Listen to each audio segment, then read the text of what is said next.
So today I'm going to be following a 1940s makeup tutorial. Now this exact video that I'm watching is going to be showing you how to cleanse your face and how to do your hair. But I'm just going to be doing the makeup part.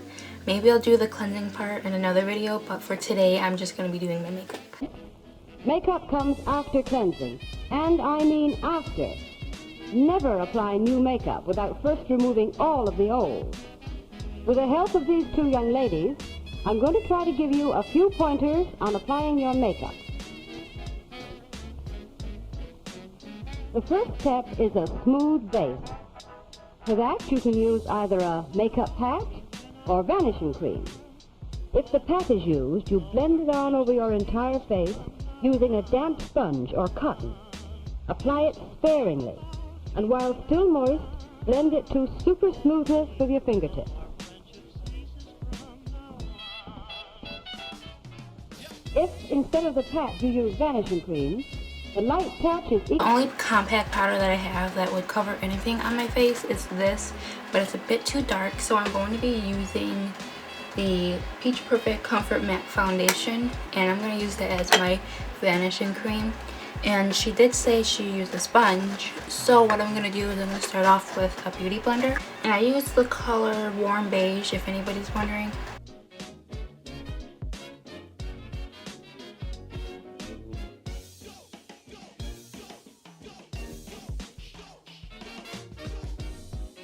I normally don't do this, I hate using my hands, but for the sake of the video, I'm just going to try using my hands.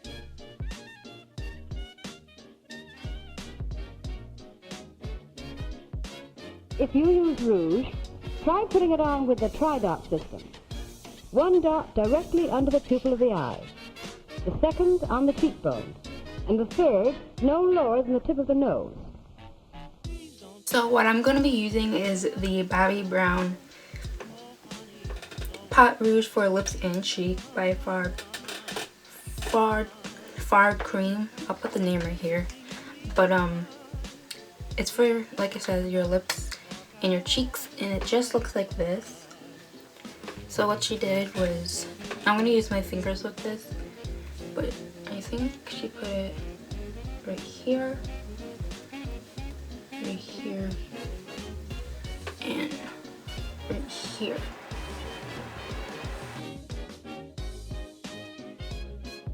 Blend in carefully until no one can see that the rouge is there. Not even you.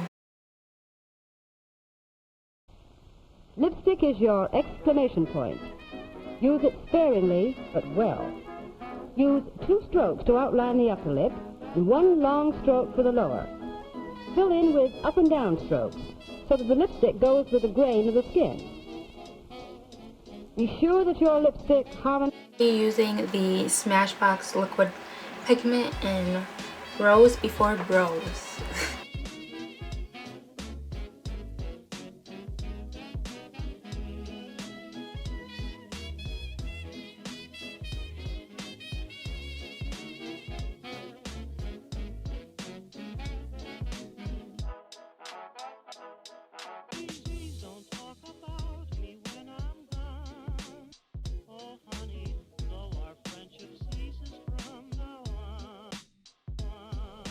Last, your powder. It goes over your makeup, all over your face. Choose the shade carefully. When you find one that blends in with the color of your skin, no lighter, that's your shade. If your skin is on the sallow side, you'll want a powder 1 note rosier. And please avoid the too powdered look. I'm going to be using the Born This Way Too Faced Press Powder. It's an Ethereal setting powder. It's a translucent powder. And I don't have one of those flat cotton pads thingies, whatever jiggers you call them. So I'm just going to be using my broken, I'm telling you, these brushes are good. They're so good that I kept the broken beige brush. But I've had this since 10th grade.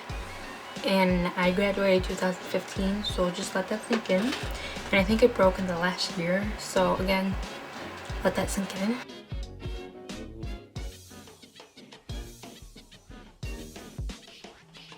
So this is the final look. I really enjoyed this look and doing it. I would have to wear a primer for my, at least my eyelids, because I can see the oil is seeping through. But for like an everyday basis or just needing to do my makeup quick, I would actually do this. Like I do like it, which is weird because I don't use my hands for my makeup. Like I hate it. I don't even like using my beauty blender by its own to do my makeup because I have acne scars. I don't know if you can really see them, but I have acne scars, so I tend to like to use a brush and then a beauty blender. But this looks good, and it, like, I feel 1940s girl, so I don't know, I really like it and I hope you guys do too. So I hope you guys really enjoy this video. Don't forget to like and subscribe.